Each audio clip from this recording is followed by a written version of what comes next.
ini saya menyampaikan tanpa mendiskriminasi usaha ya. Tapi kan pariwisata itu kan luas ya. Luas dan pasti ada spesifikasinya. Artinya jangan kita langsung mengeneralisasi tentang informasi ada kenaikan 40% gitu ya. Bahkan sampai dengan pajak semuanya juga sampai kena itu sampai 40% kalau penghasilannya di atas 5 miliar, di atas 10 miliar itu 40%. Mungkin publik belum tahu itu ya. Sudah mencapai kepada 40% pajak kita itu. Semua profesi apa segala macam. Saya seperti pengacara nih kan sudah pernah dikenakan sampai 30%, 40% pernah. Jadi tergantung ya nanti jenis pariwisata tentang usaha hiburan atau apapun itu kan nanti ada ketentuan-ketentuan masing-masing. Tapi semua itu tidak lepas daripada pola, yang mana pola itu adalah pola pendapatan.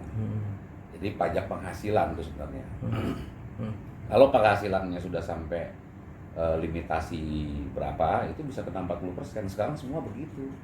Jadi tidak bisa kita langsung merujuk kepada bahwa nanti tempat karaoke atau apa segala macam. Jadi kita harus bijaksana juga menyikapi hal ini, dan ini pun juga kan belum masuk kepada tataran legislasi ya kan, prolegnas. Jadi posisi ini harus betul-betul kita lihat secara rinci. Jadi jangan informasi ini kita generalisasi bahwa setiap usaha pariwisata itu 40%, belum tentu. Ya, sekarang kalau penghasilannya sudah di atas 5 miliar, sudah di atas 10 miliar setahun itu 40%. Ya, semua kena 40%. Pengacara juga saya kena 40%. Gitu.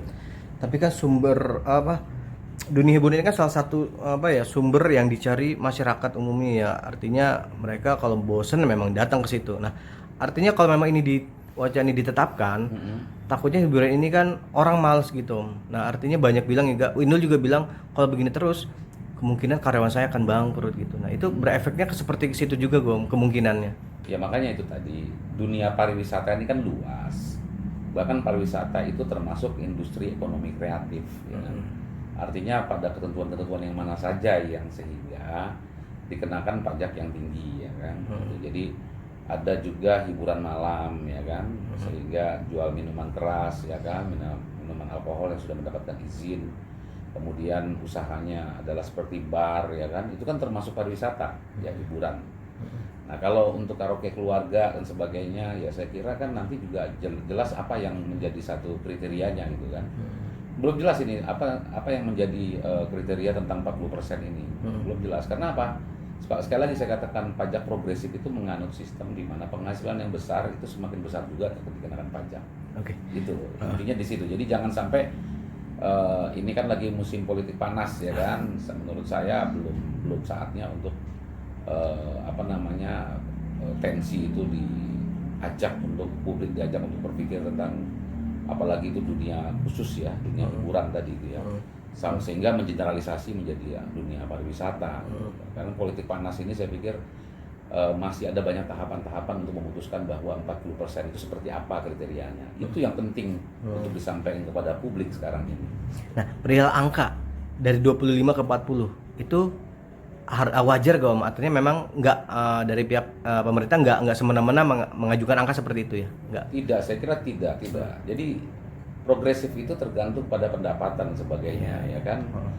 Apakah itu ternyata dari 0% bahwa pendapatan tidak besar tapi tetap 40%? Apakah nanti 40% itu pada tingkatan pendapatan tertentu ya kan? Misalkan pendapatannya, omsetnya tinggi dalam dunia hiburan tadi itu sehingga dikenakan 40%.